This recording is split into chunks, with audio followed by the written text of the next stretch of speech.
Assalamualaikum warahmatullahi wabarakatuh. Pembelajaran kali ini kita membahas materi kelas 9 semester 2 tentang kesebangunan dan kekongruenan. Ya. Kali ini subbagiannya tentang kesebangunan segitiga. Oke. Dua segitiga dikatakan sebangun jika memenuhi minimal salah satu syarat. Jadi cukup salah satu aja, tidak harus dua-duanya ya. Salah satu syarat berikut. Pertama, sudut-sudut yang bersesuaian sama besar. Yang kedua, sisi-sisi yang bersesuaian mempunyai perbandingan yang sama. Dengan kata lain, jika sudah memenuhi syarat pertama, berarti segitiga itu sebangun. Atau jika sudah memenuhi syarat kedua, segitiga itu juga sebangun. Dan jika sudah sebangun, otomatis dengan sendirinya pasti dia akan memenuhi syarat pertama dan syarat kedua. Jadi kalau segitiga itu sudah sebangun, maka sisi yang bersesuaian pasti mempunyai perbandingan yang sama. Dan sebaliknya. Oke? Kita lihat di soal. Nah, segitiga di samping diketahui AB 20, CD 16, dan AE-nya 30. Tentukan panjang DE. Di sini ada dua segitiga. Segitiga yang kecil kita beri nama DEC. Segitiga yang besar ada AEB. Segitiga ini sebangun. Karena apa? Karena sudut-sudut yang bersesuaian sama besar. Yuk kita lihat. Untuk segitiga DAC, sudut puncaknya E, AEB, sudut puncaknya juga E. Besarnya sama. Oke, sudah satu sudut. Oke. Sekarang sudut yang kedua. Sudut yang sini, sudut D, dengan sudut A, besarnya sama. Kenapa? Karena dia punya hubungan sudut sehadap. Berarti sudut yang kedua sudah sama besar. Sekarang sudut yang ketiga. Sudut yang C dengan B ini sama besar. Alasannya sehadap. Berarti ketiga sudut yang bersesuaian pada dua segitiga ini sama besar. Berarti keduanya sebangun karena sudah memenuhi syarat yang pertama. Ya, yaitu besar sudut yang bersesuaian sama. Jika dua sudah sebangun, maka otomatis sisi yang bersesuaian akan mempunyai perbandingan yang sama. Gitu maksudnya ya. Jadi penerapannya gitu. Oke, sekarang kita cari sisi yang bersesuaian. Ini ada dua segitiga. Ibu ulang. Segitiga DEC, ini yang kecil, yang besar AEB. Oke, sekarang sisi alas.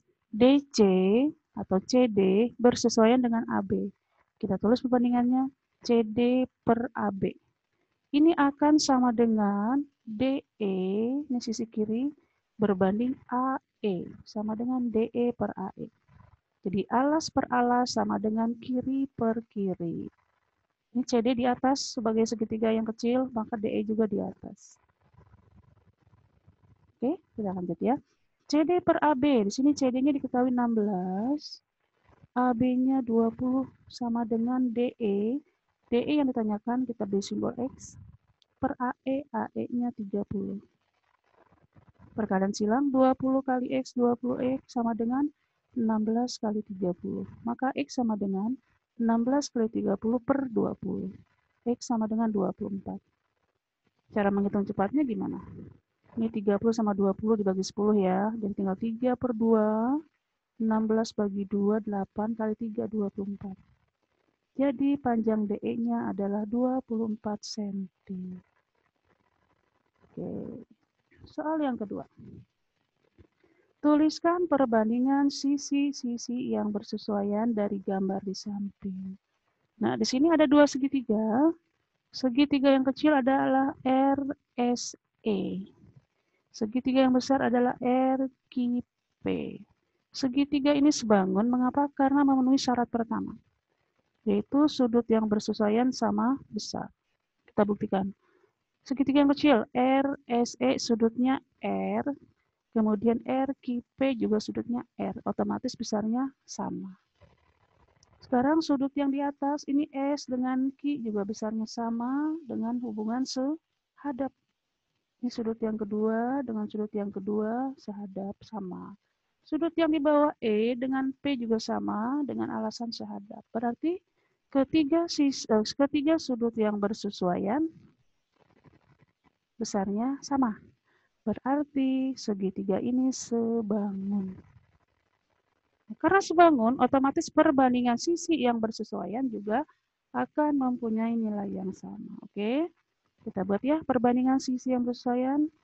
Yuk kita ulang lagi, ini segitiga kecilnya adalah RSE, segitiga besarnya RQP.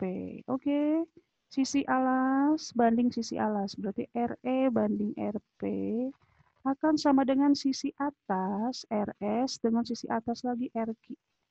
Sama dengan RS per EQ. RQ sama dengan sisi kanan per sisi kanan, yaitu SE per QP. Jadi perbandingan sisi yang bersesuaian adalah RE per RP, nilainya akan sama dengan RS per RQ, sama dengan SE per QP. Oke, kita lanjut soal yang terakhir, soal yang ketiga. Tentukan nilai X. Ini ya. Ini sebangun. Tadi sudah kita bahas 2 soal di depan. Karena sudut yang bersesuaian sama besar otomatis sebangun. Karena sebangun otomatis perbandingan sisi yang bersesuaian sama. Segitiga yang kecil, sisinya yang ini 6. Sisi yang kecil. Segitiga yang besar, sisinya ini semua. Berarti 9. Segitiga yang kecil, alasnya 8. Segitiga yang besar, alasnya ini semua. Berarti X tambah 8. Gitu ya. Oke, perbandingannya atas per atas, berarti 6 per 9 sama dengan alas per alas, 8 per X tambah 8.